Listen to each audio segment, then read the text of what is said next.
Hello again, friends. It's Rick Miller, and this is Xing the Gap. Today, I'm speaking to Lou Hanessian and Nick Kepron, a multi-talented mother and son. Lou is an award-winning journalist, author, former NBC network anchor, and Discovery Health Channel host who's hosted more than a dozen TV shows over 25 years.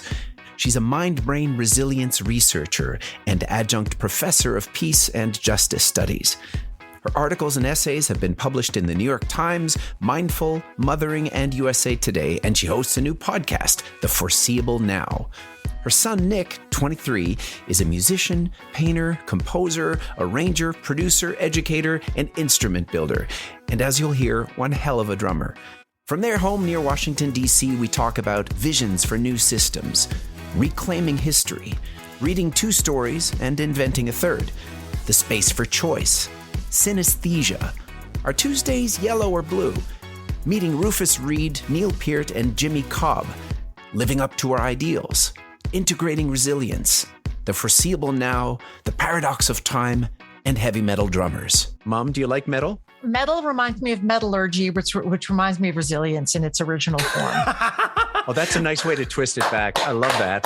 Ready for the silly questions. That's great. Xing the Gap. Welcome, Lou Hanessian and Nick Kepron. Rick Miller. That's me. This is a time travel thrill. Lou, you and I, we go way back, right? Way back to our back. Montreal roots. Your sister Nora and I both studied architecture at McGill. She dated my big brother. You and I met when I pivoted to theater. I auditioned for a musical you wrote called Love Notes. I didn't get the job, but that shit happens. Then you went down south and got all famous, worked as an anchor and a journalist, network news. And more recently, whenever I perform in New York, you always connect me with your projects because you're a huge champion of my work. And I'm very grateful for that. So, and that's when I met your son, Nick, because when I was performing off Broadway right before everything shut down, you brought your gang to see the show. And I met Ben and Nick. So welcome, Nick. Great to be here. I was hoping you could both maybe share the short story version of who you are for audiences that may not know you, and maybe just touch on your family heritage a little bit. Nick, why don't you go ahead? Well, there's who I am, and then there's what I do. And I think a lot of people see those as separate things, but for me, they're very intertwined. Especially as someone viewing the world from a first-person perspective, what I do in a lot of ways is who I am because it's the ways that I've seen the world and interpreted the world since I was a baby. So I play the drums and I paint, I write music, I compose and produce. I design instruments and I'm starting to build more things. I've kind of been a lifelong creator, lifelong inventor, and always have found different modes of doing that and the subcategories within those modes. I think I want to look at myself. I want to think of myself as someone who knows what he wants, who understands that there's a vision for the way I want to see things, and someone who has the agency to go and construct the worlds that I'm dreaming of, to go make new systems and to hold very dearly the old ones, but to say, well, what can we do about this? How can we improve this? And in music, that's integral to what we do because we have to keep pushing. But then you also think, well, is that it? If we're making music for 2022, we're already late. What are we going to do in 2050? But this show is about generations. And what I do is very generational in terms of the time in which it is placed evolutionarily in the music. I don't even see it as a continuum. It's its own world. A continuum makes it too linear. There's more than one way to tell a story. We don't have to start from nothing and go a 45-degree line up to infinity, and that's the climax, and everyone goes, there's more ways to do something than that.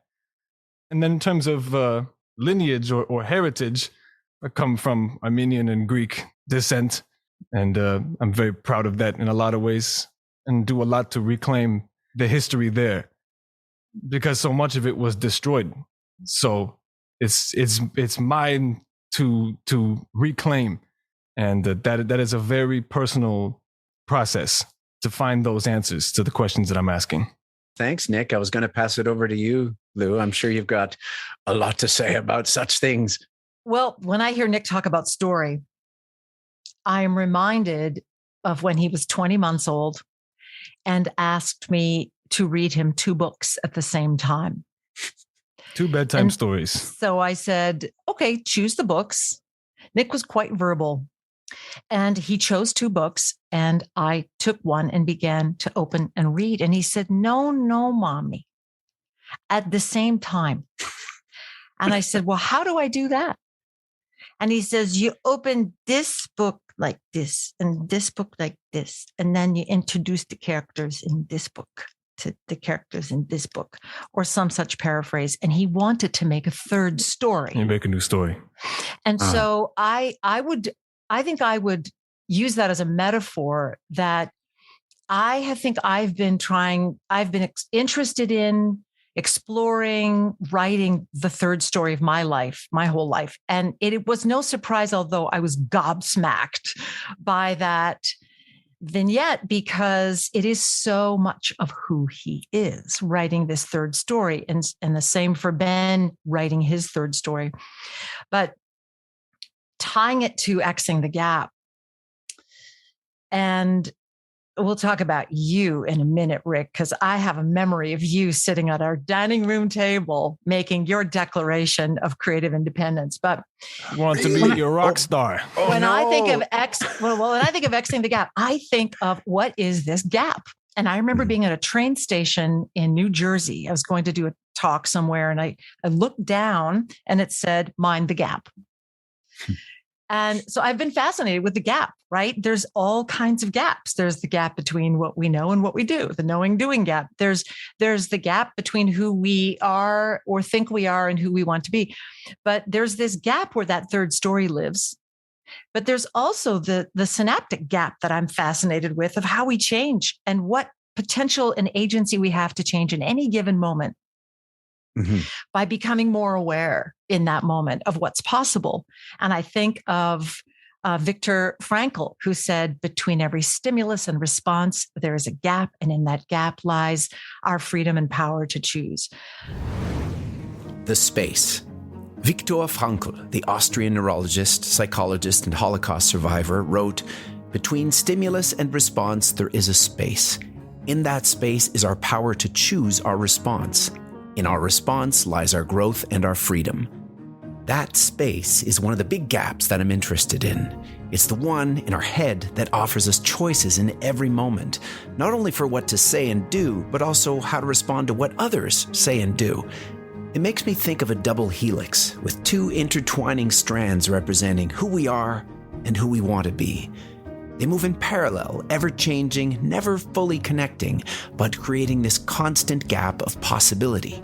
Are we living up to the values we believe in?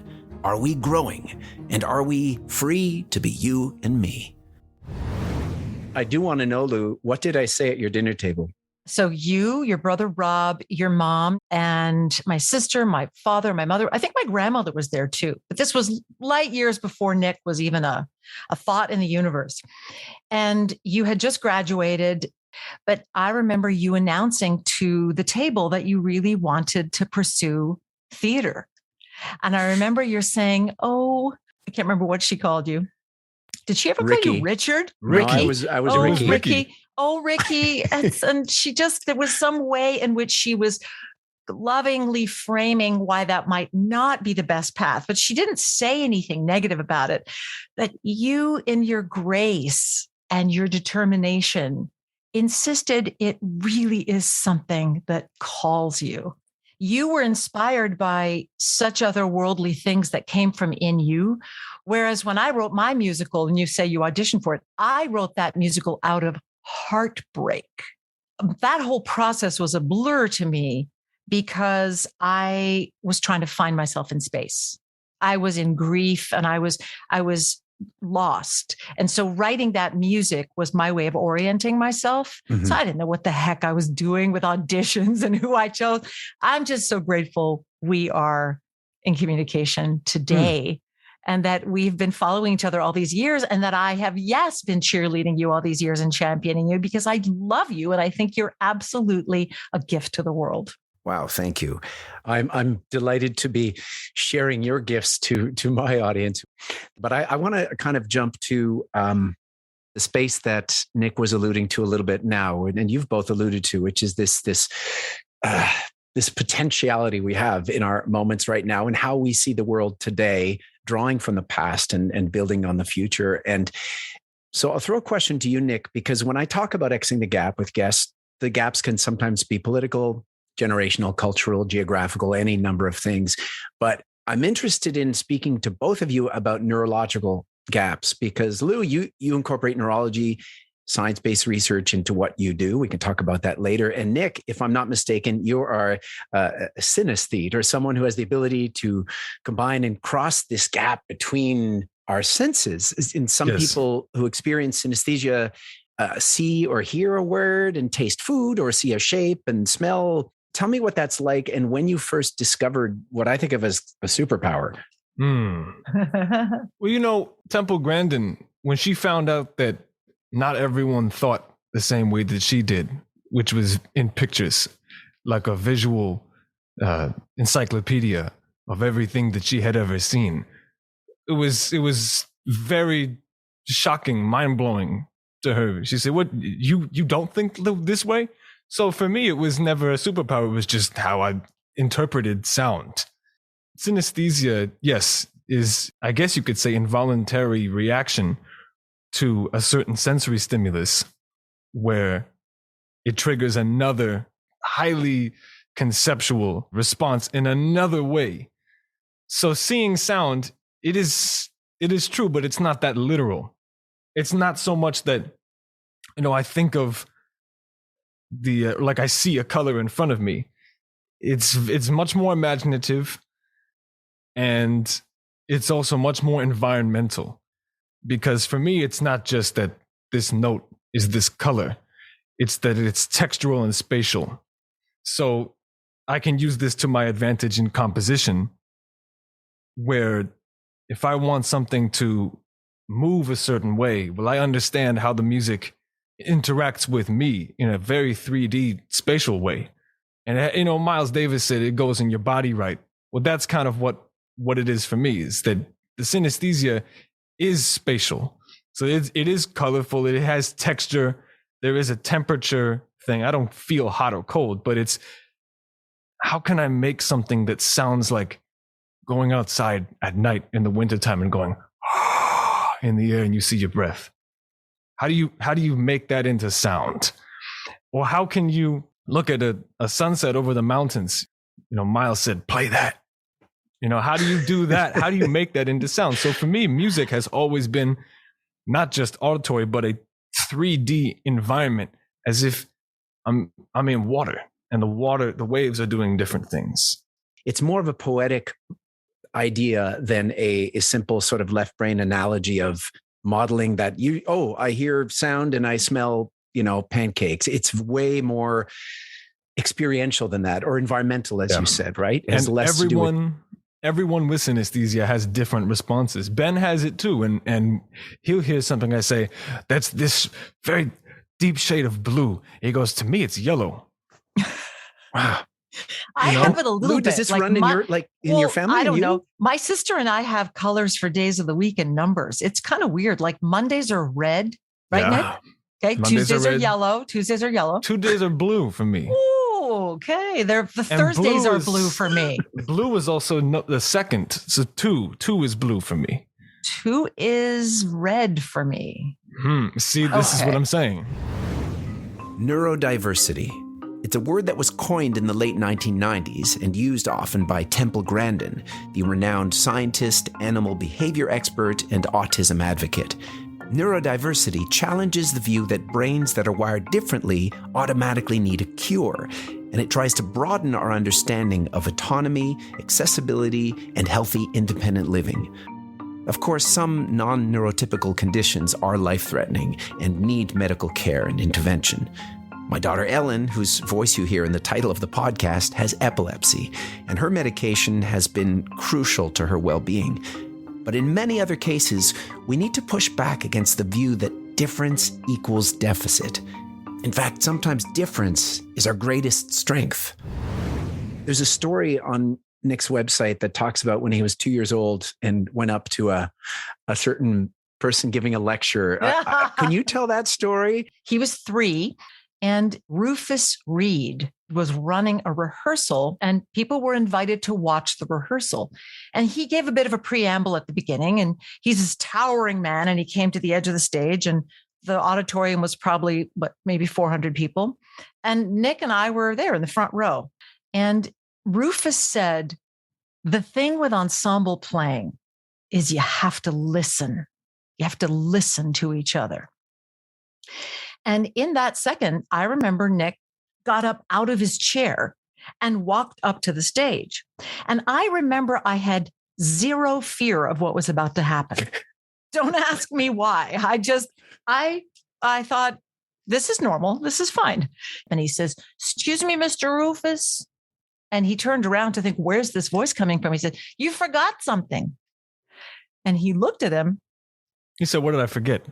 He says, what did I forget? And Nick says, you have to feel it in your soul. Your soul is in here. And he points to his chest, which was a little reference to Blue's Clues, which was, the reference the TV point show. Yes, right. this was our moral compass at the time.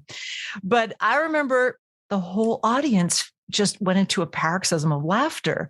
And Nick looked at the audience and said, why are they laughing?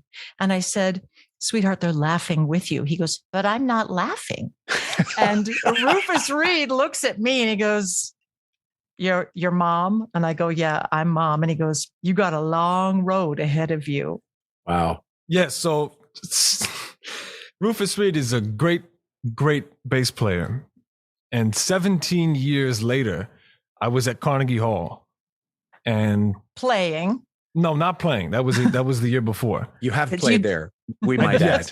I did play there. But a year later, I was there watching a performance of the same group which I had played with the year before. But this time I'm in the audience. There's a different guy on the drums. Yep. There's a full house and the lights go up at the intermission. And I'm looking around and I look up at the second tier balcony on the left. Out of 5,000 people, there he is. It's Rufus Reed. And I'm talking with my dad. I went, oh my God, it's Rufus Reed. And I ran up to the second floor to find him. And when I found him, I told him the whole story. And I said, that's exactly what I said to you. And I've been waiting 17 years to tell you that. And he loved it. He loved it because that conversation of me at 3, that kind of laid the groundwork for who I want to be and have become and continue to hold up as an ideal of who I want to be as a person, feeling, but listening. And they're intertwined. We have to be able to listen to be able to feel. If we're not listening the way we feel, we're not going to be able to bring our best selves.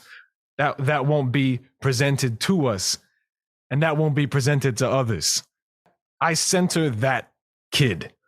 The kid that wanted 2 stories read to him at the same time so he could introduce the characters from one to the other and make a new story. To the kid that said that to Rufus Reed. To the kid that would go, Mom, if you got ketchup on a red shirt, would it stain? Or, seeing a bendy straw and saying, this is an articulated straw. And then see a bendy bus and say, that's an articulated city bus.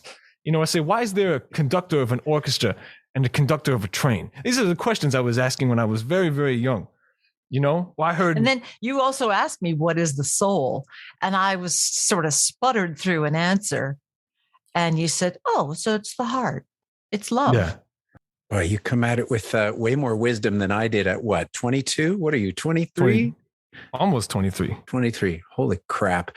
Lou, I know you know how amazing your kid is, but I got to talk a little bit about what you do now.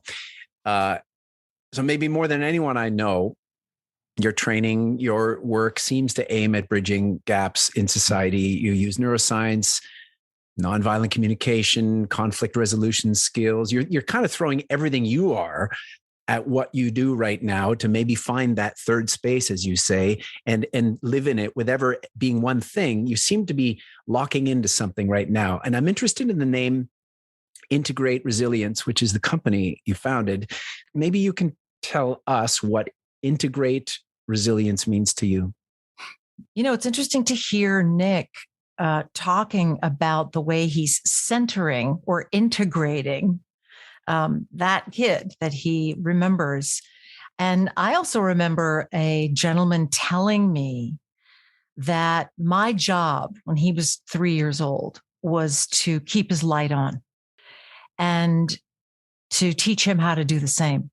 What that meant to me was so visceral. It was so somatic. I had such an embodied sense of what that meant because I had spent years of my life trying to do the same for myself. And I realized that the only way we can keep a child's light on, whether our children we work with, or keep somebody's light on, is if ours is on. And I realize now, all these years later, that the paths that I wove together and the paths that I integrated, really all of that is about building resilience. So keeping our light on is a resilience building integrative practice. And I've been fascinated with resilience recently. I started studying the brain about 15 years ago. I've always been interested in the sort of psychosocial forces that make us who we are. I've been fascinated with how we navigate change. And I'm fascinated with how we form our mindsets and what is the mind anyway. Mm-hmm. And as I've come to understand how the body works a little bit better and the mind and the body and the brain all communicate to co-shape each other, and that we are social creatures and we affect each other's development and growth, I just get this very profound sense that the practice of building a good life is so profound to me because everything that we are is constantly in motion and constantly reflecting and adapting and changing to every moment. Mm-hmm. So there's this living potential of now, this now moment. The Foreseeable Now. That's the title of Lou Hanessian's new podcast, where I was a recent guest. In it, she explores the power of big ideas and tiny revolutionary shifts, the transformative potential of love and the purpose of fear, the paradox of what makes us human, the chasms and bridges between us, all to unlock what's possible in the present moment.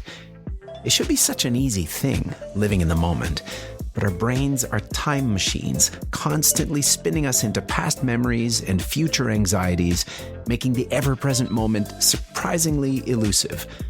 Foreseeing the future is what our brain loves to do, so we have to train it to take one step at a time in the now. You know, there's horizon points. You know, if you're on the beach at Newport Beach and you look and you see Catalina Island in the distance, well, you can't see what's behind Catalina Island. You have to go sail or fly there or swim if you're crazy. Then you get to Catalina Island, you go over the mountain and you see the other side, and then you can see what's beyond that point. But you couldn't see that until you went there. Mm-hmm. And look at there's many different religious philosophies where, you know, your first guru is never going to tell you that they're not your last guru. You know, your first teacher is not your last teacher a lot of the time. So I look at it like landmarks, like horizon points. So a lot of the time I thought, well, let me just get to like landmark 1. And I thought landmark 1 was this grandiose vision. And I realized recently that, well, what if I'm already there? And the reason that I say, what if I'm already there, is because now I have the true vision for what I want. And now I have the mental state to be able to act on it. Before, it was just an insurmountable wall of you know, feeling there's all these things I want, and it's very overwhelming, and there's no one brick to knock out first mm-hmm. to figure out how to go through. And Lou, The Foreseeable Now, which is a great title, because I think it touches on a lot of what Nick is saying in terms of looking ahead and milestones and feeling the discomfort and the dissatisfaction of now, and yet now is truly everything. So what do you mean by that expression? Yeah, well, it's a great question. And, you know, this is what I'm unpacking every week with a different guest. So we touch on, what does agency mean? What does harnessing the living potential of the moment mean in many different capacities? What does it mean for how we do grief work? What does it mean for how we connect? What does it mean for how we navigate change? What does it mean for healing, for leadership, for parenthood, et cetera, et cetera. But it's also fascinating to consider the temporal. I read a little meme the other day, just said something from the Buddha. I love how the Buddha is being quoted in memes, but saying, the trouble is you think you have time. It's such an interesting alchemy of possibilities when we start thinking about inhabiting this moment and also looking at the horizon. So Nick's horizon points, but also knowing those points change with what we see. We can only foresee so much, right? He says you can't see beyond Catalina Island. Well, guess what? When you get to Catalina Island, you see a whole bunch more stuff. And so how are we aware of how we see, what we see, and how do we know what we don't see? What is something you both disagree on? Because I get the feeling that you're both kind of really digging each other's vibe about, general philosophical, meaningful questions. What's something you can pinpoint that, not so sure mom's got it right? Nick? That's a whole other episode. Another episode. You want to do an Xing the Gap on education? I'll come back. Okay. Let's do it. We'll do it. It'll be a throwdown, and we'll bring. Noted. We'll I bring love a throwdown. I'll put throwdown music. I'll have little avatars of you kind of. We don't need no education. With a big digital hammer. Dun, dun, dun, dun, dun, dun, dun. Mortal Kombat. Dun, dun, dun, dun. For a little while, I was into metal. I'm sorry to you both. I was into bad Nick early loves 90s metal. metal. Oh, yeah. Nick loves metal. Look at his is my t-shirt. Look at that. This is my favorite band from Sweden. My main composition for the last 2 years, almost exclusively, has been metal. So I'm very involved in that. Very involved in that world. Mom, do you like metal? Metal reminds me of metallurgy, which reminds me of resilience in its original form. Oh, that's a nice way to twist it back. I love that. Ready for the silly questions? That's great.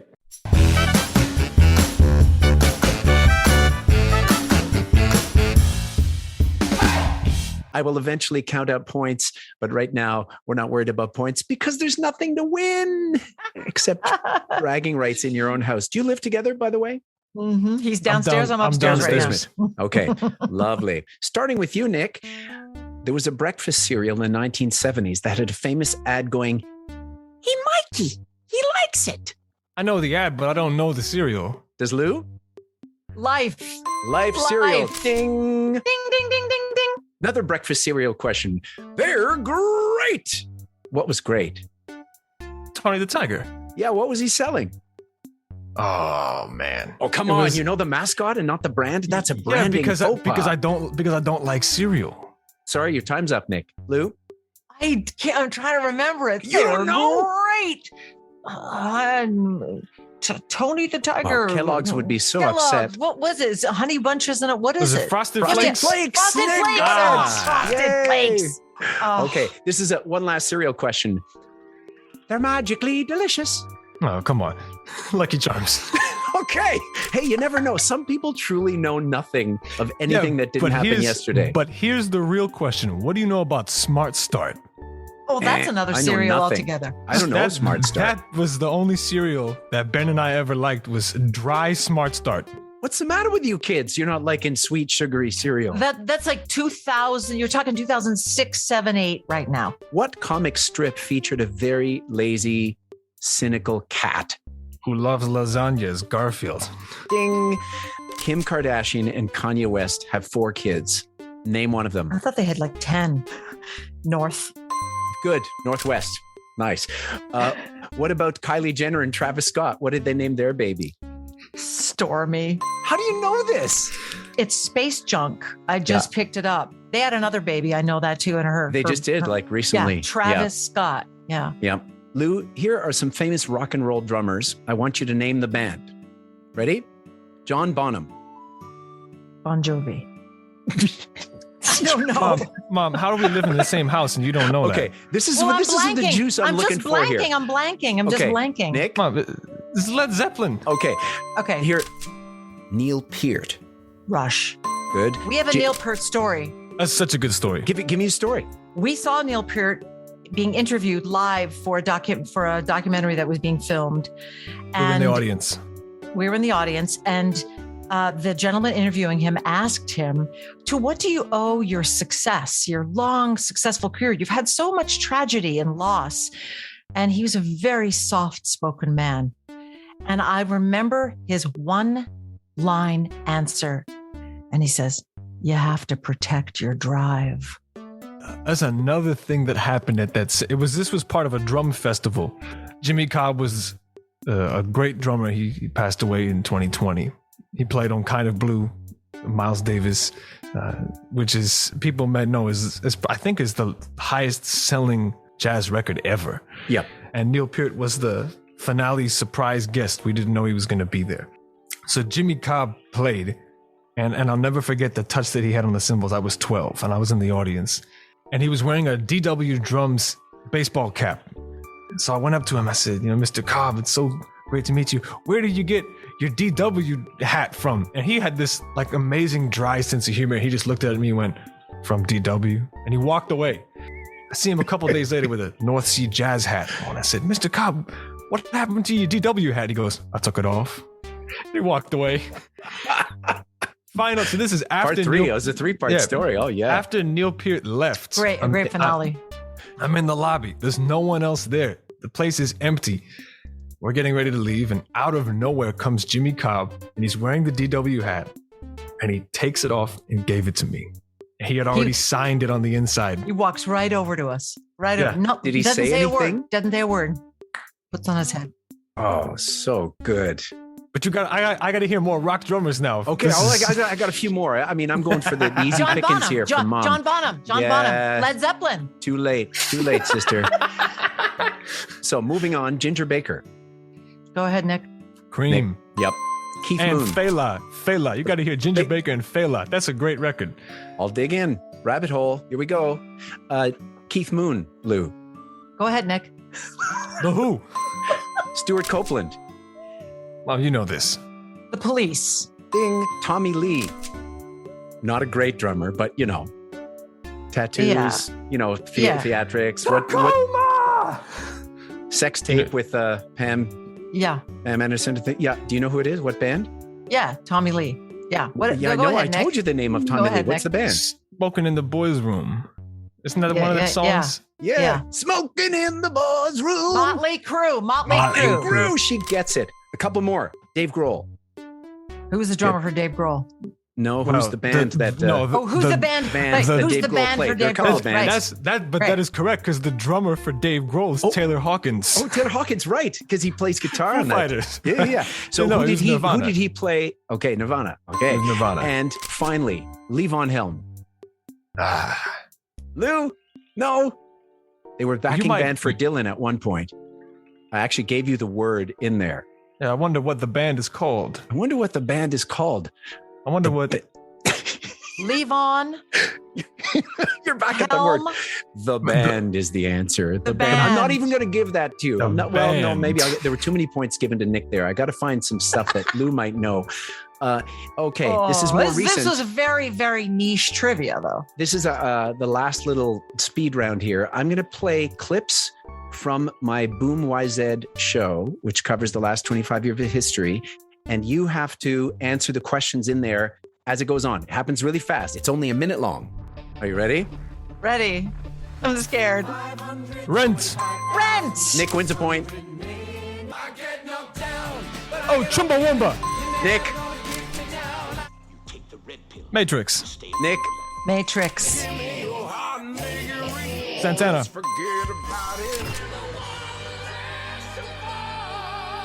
Nope. Oh, Sponge. Oh, what was it? White Stripes. Come on, 50 Cent. Lou, come on. Oh, Neptunes. Eh. And we are calling it iPhone. Steve Jobs. Steve Jobs. Oh my God, that was Avril Lavigne, no? Lady Gaga. 1D. Gautier. Leonard Cohen. Okay, you did very, very well there, Nick. I'm going to have to find a way to manufacture some points for Lou, unless we want this to just be a runaway Nick show. It's Runaway. I was in a trance. I was loving Nick's I just want to see the show mind. now. Yeah.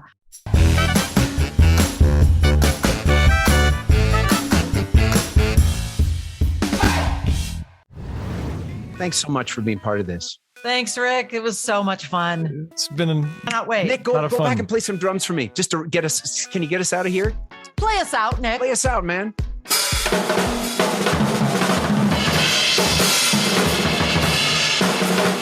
Oh my God, such a cool chat with such cool people. Thank you to Lou Hanessian and Nick Kepron. And folks, please check out their sites, nickkepronart.com, louhanessian.com, and Lou's podcast, The Foreseeable Now, on Apple Podcasts.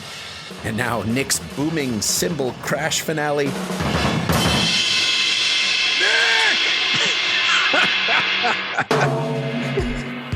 My name's Rick Miller, and I wrote, recorded, and edited this episode with multimedia by my team at Kidoons.